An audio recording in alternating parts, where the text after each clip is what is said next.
Hey everyone, welcome back. I'm Michael and we're going to be getting right back into some more Reddit stories. If you enjoy the video, make sure to leave a like and subscribe. Now, without further ado, let's begin. This story was posted by a throwaway account in the relationship advice subreddit. The post is titled, "Found out my fiance used to sleep with married women when he was younger. His justification has me questioning everything. Hi everyone, I'm feeling really confused and conflicted right now and could use some advice. This is a throwaway account because this feels very personal. My fiance and I have always seemed like the perfect couple. He's attentive, emotionally intelligent, and just gets me. I've always felt so lucky to be with him, but recently I stumbled upon something that has shaken me to my core. We were having a deep conversation about our past when the topic of past relationships came up. He admitted that in his 20s, he used to regularly sleep with married women. His reasoning?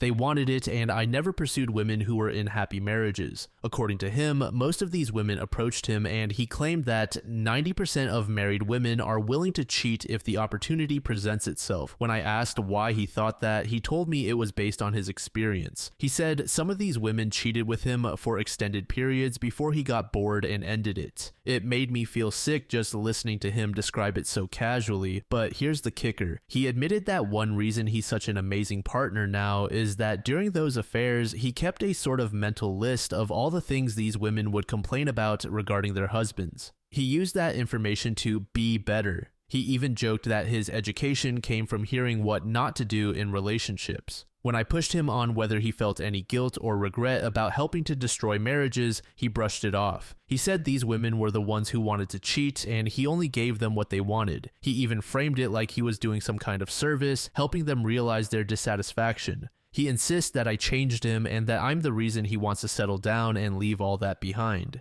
But I can't shake the feeling that his past says something disturbing about his character. I know people grow and change, but I feel like I've been handed this big, ugly truth that I can't unsee. I don't even know what I'm asking here. How can I talk to him about my feelings?" User extension Scar said, "As a man whose wife cheated on me, I have some thoughts. I know my wife did go out with friends on weekends and complain about the things she was unhappy about in our marriage. She should have brought these concerns up to me, but instead, she chose to confide her unhappiness with guys she met at the bar. Then they'd tell her all the things she wanted to hear and gave her validation. Then she'd sleep with them. On one hand, it's very scummy of the men who slept with my wife. They knew she was married and essentially destroyed a family just for a few minutes of sex. But on the other hand, my wife cheated on me with several different men. Even if some of the men were moral and told her no, she would have just cheated with someone else anyway. So essentially, it's all on the cheater for choosing to cheat, and they're going to cheat regardless. Your fiance didn't ruin any marriages, the cheating wives did. But it still shows he has a lack of morals to take advantage of a situation like that. And he apparently has no guilt or remorse about it either. That's definitely a red flag." User Coleman said, "My wife cheated with one of these guys. Their satisfaction partially comes from humiliating the husband, feeling superior, and feeling proud, just like your fiance does. He also seems to believe that you will cheat in the future with a Casanova like him, like 90% of married women do. How does he feel about that?" User Sanguine Psychologist said, "Anyone who takes no responsibility for their actions and assumes cheating is only a crime for the committed person. Absolving the one knowingly cheating with a committed person of any fault would not be a person of integrity worth marrying. His past is not as much a problem as his current attitude toward cheating is. He doesn't see that he's done anything wrong, so what change is he talking about? Part of growing is accepting past transgressions and doing better. But he feels he hasn't done anything wrong." To this, OP said, "This is, I think, what's bothering me. He's done it and the past is the past. We all have one. He's not just saying he doesn't feel guilty, he also claims that it made him better. When he said this to me, he even looked proud of himself." A day later, OP gave us an update. "I've received hundreds of messages over the past day. I've tried to answer as many as possible, but it was very difficult to respond to all of you. Just know that I've read through every single comment sent to me. Many of you advised me to leave immediately due to differing morals and ethics. Others said that my fiance will eventually cheat on me, so I might as well leave him. Just to be clear, he has never cheated on me, and I don't believe he will. There were many comments from men telling me they were like my fiance and that they enjoyed the attention. They all said they changed and that you do stupid things at that age. Now onto the update. I sat down with my fiance last night and told him we needed to talk more about what he told me. We've always been open about each other's past and have zero jealousy. He knows about my ex-partners and even some one-night stands. We have a policy of only giving information when asked, and what started this whole conversation was me asking a question that led to this. I don't believe he hid this from me on purpose. It just never came up until now. I asked him why he thought 90% of women cheat, and he said it's just what he's noticed, but admitted the number is probably inflated. The sector he worked in is very cutthroat, and he thinks the type of environment he was in led to this happening a lot. I asked him how he felt zero remorse about this. He said his policy is that regret is something that holds you back. He doesn't spare any thought on anything he's done in the past. He just believes in learning from experiences and that there are no bad experiences. He also said he is really proud of the growth he's had since then and how it made him appreciate a lot of small things in our relationship that he wouldn't have valued had he not gone through this. I also asked him about the women. Did he pursue them hard? He said no, not really. Some he worked with, but a lot he met at bars after work hours or through conferences. He mentioned that many of them were out looking to cheat. He's had a lot of female friends who are in relationships that he never even flirted with because he could tell their relationships were strong. I asked him how many exactly he slept with, and he said he doesn't know, but probably over 20 to 30. Most were older than him and mostly one-night stands, but with a few of them it happened over a period of a year or so. I asked if any got divorced eventually or got found out. He said he never kept in touch with any of them or even stalked them, so he genuinely doesn't know, but while he was involved, no one ever got found out. I asked him what kind of problems these women were facing. Many of them felt neglected and were in long-distance relationships or marriages. Many of them had husbands who hadn't called them beautiful in years, and many of them suspected their husbands were cheating on them. Overall, I still feel a bit weird about this, but I decided to give him a chance. He's never shown me anything but love and adoration. He's been a wonderful partner. He moved with me for a job. He supported me during very tough patches in my career. He always buys me flowers and plans dates for me. My parents adore him, and I adore his parents. I can't stop describing how amazing of a man he is. It will take me some time to get over this slight ick I had, but I think I understand more where he's coming from. He's also seen how miserable women who cheat are and said that he never wants me or himself to find ourselves in a situation where this is the solution. He's a great communicator as a result, and a few times when we got into arguments, he articulated his points to me perfectly and we got over things. We will still get married and I can't wait to spend the rest of my life with him. User Mediocre Ravenclaw said, shame and regret are important emotions to feel. They're not comfortable and no one likes experiencing them, but they inform us. Feeling regret tells us we aren't proud of our actions and that we didn't act according to our values and morals. Regret doesn't hold him back. Suppressing it does. User Adrenaline Anxiety said, so he has absolutely no empathy for the men in these relationships and doesn't feel bad in any way for his part in hurting other people. The only thing that seems to matter to him is himself. I can't say I agree with your decision, but good luck.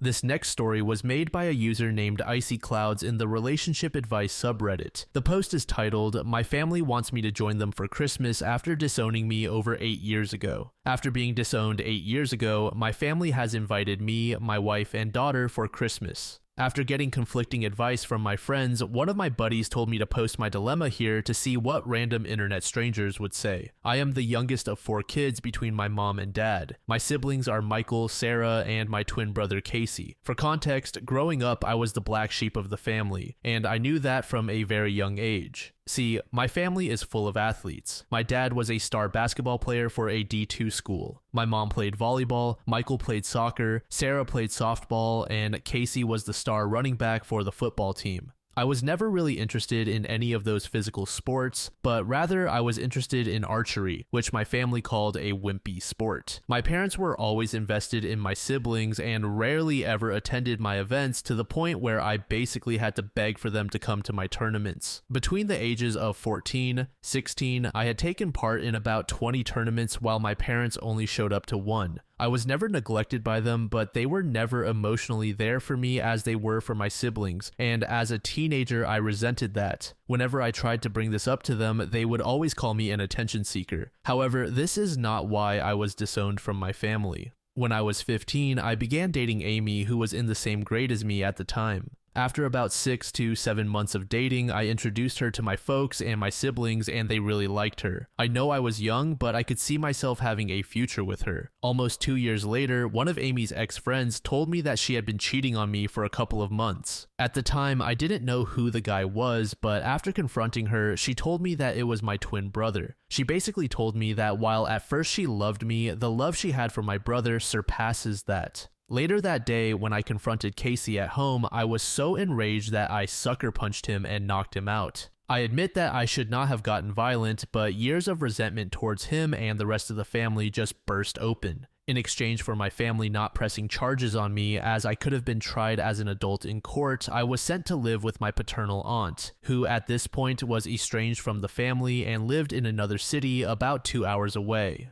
From then on, I have not had any contact with them. At first it was tough, but later on, with support from my aunt and her husband, I moved on from wanting a relationship with them. I transferred to a different high school and attended a university in my aunt's city where I graduated as an electrical engineer. I later met my wife and married her. At the time of my wedding, I thought about inviting my family, but decided against it because I did not want any sort of drama at my wedding. From that point on, my wife and I bought a house an hour away from my aunt, and we were blessed with a daughter a year ago. About a week ago, I received a Facebook message from my mother and father wanting to reconnect over Christmas at their house. I told them that I would consider it as I possibly have other plans, but I would give them a clear answer soon. Later on, both Michael and Sarah sent me friend requests, which felt weird to me. My wife has told me that if I decide to go, she and my daughter will spend Christmas at my father-in-law's house, as she does not want to deal with unwanted stress since she is 2 months pregnant, and I agree with her. My question to those reading this is whether I should go and try to reconcile with my family or not. I am very conflicted about what to do. On one hand, they may feel bad about what they did to me and want to apologize. On the other hand, if I go there, they might try to make me apologize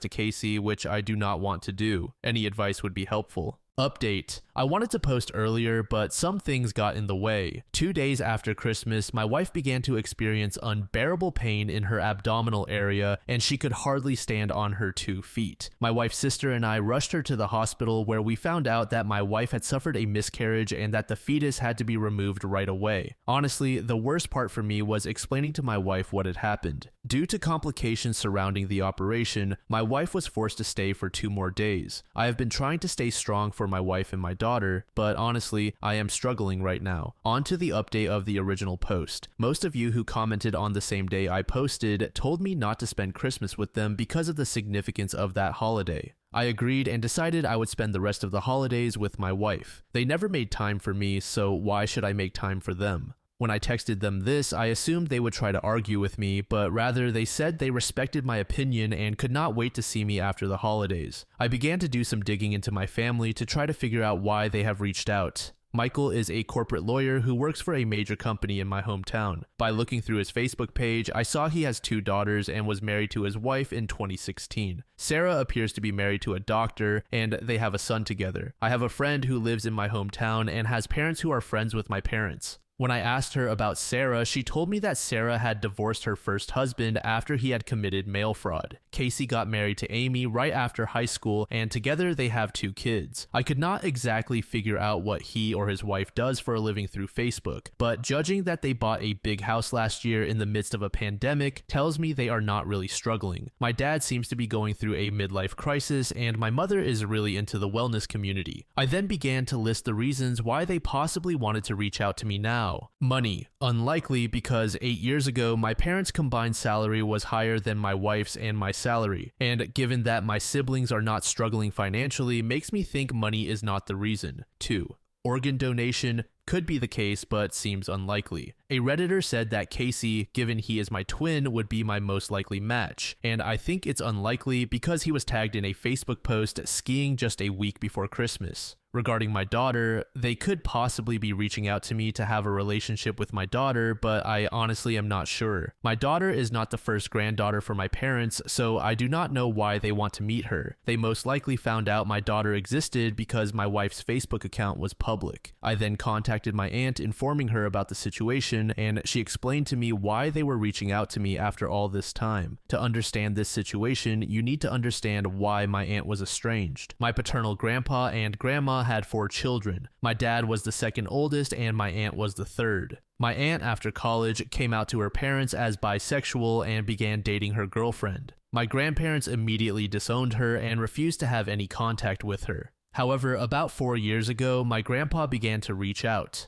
About a month ago, my grandpa had been asking about me and what I was doing in life and whether I was married or had kids. My aunt responded by calling my grandpa out for wanting to know about me after he supported Casey for what he did. That is when the whole situation changed. My grandpa told my aunt that because I had cheated on Amy with one of her close friends, I deserved to be estranged. My grandpa is a religious nut, so he looks down on cheating. He had been told by my family that after the friend who I allegedly cheated with confessed to Amy, she went to Casey and Sarah for support and comfort. And when I found out about this, I confronted and brutally attacked Casey and Sarah. While Sarah was the one who tried to break me and Casey apart, I did not lay a finger on her, and I did not brutally attack Casey. When my aunt was telling me this, my jaw dropped. I could not believe that they hated me so much that they were willing to make up a terrible lie about me and spread it around. My aunt later told Grandpa the full truth on what truly happened, and my aunt told me he was shocked because he always thought Casey was a good kid. My grandpa then asked my aunt for my number, which she declined to give.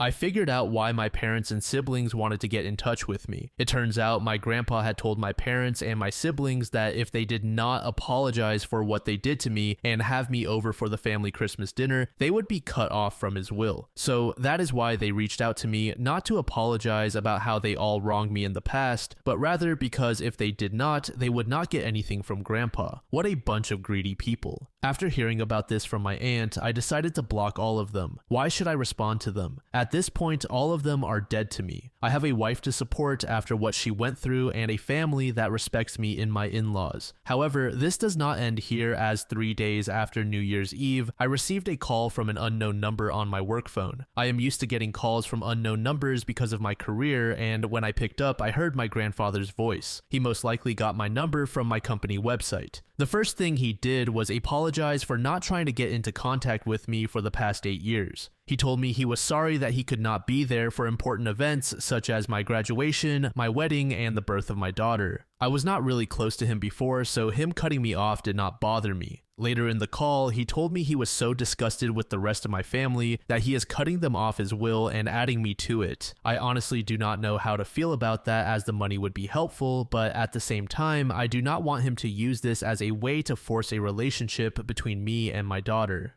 We talked for about half an hour. The way the call went made me think that perhaps I could build a good relationship with my grandpa, but then he told me something that got me really pissed. He told me that he was disappointed that my daughter had not taken the family name. For context, after I got married to my wife, the issue of what last name to use as a couple came up. For some legal reasons, I was unable to change my last name to my wife's last name, but we decided as a couple that all of our future children would have her last name. At this point, I unloaded on my grandpa, calling him a senile old man and many other hurtful things, and told him to never contact me ever again. The audacity of this man to say that after what I went through is something. I will not let him use the money I receive in the will to control me. Even if I receive the money, I will donate it to a local charity, but he is a man of false promises, so this is unlikely. These past few weeks have been really tough for me, and I hope to make it to the other side. My wife has made her Facebook account private, and her in-laws have done the same. What they do to try to contact me is beyond me. Hell, they would probably hire a private detective to try to find me. I believe they do not know where I live, but you never know. I have thought of getting a restraining order, but given that there are lawyers within the family means getting an RO will be hard. I did not really get any time to answer any questions given in my last post before it was deleted for some reason. I will do my best to answer any questions for the next day or two, but after this, I am done using Reddit for a while. Thank you all for your advice, and I wish you all the best in this new year. User Fun Tourist said, "You know what's funny? OP's #1 reason for why they wanted to reach out was actually money. They appeared to have it all on social media, but in the end, they only wanted to reconnect because of Grandpa's money. I hope they all get nothing." User Quicksilver said, "All I can say is F off family, and good for him for telling Grandpa to f off too. The dude didn't even wait for feelings to be truly felt and went in for the knife." User Dog is my god said, "I think that OP made the right decision in the end." Grandpa cut him off for years, never bothered to ask his side or anything, and in their first communication since that date, he starts in on being disappointed about OP's choices. Plus, he set OP up for harassment by the people who neglected and abandoned him. There's no reason to believe that Grandpa wouldn't change his mind, and that puts OP back where he was, with rotten people who mistreat him in his life again.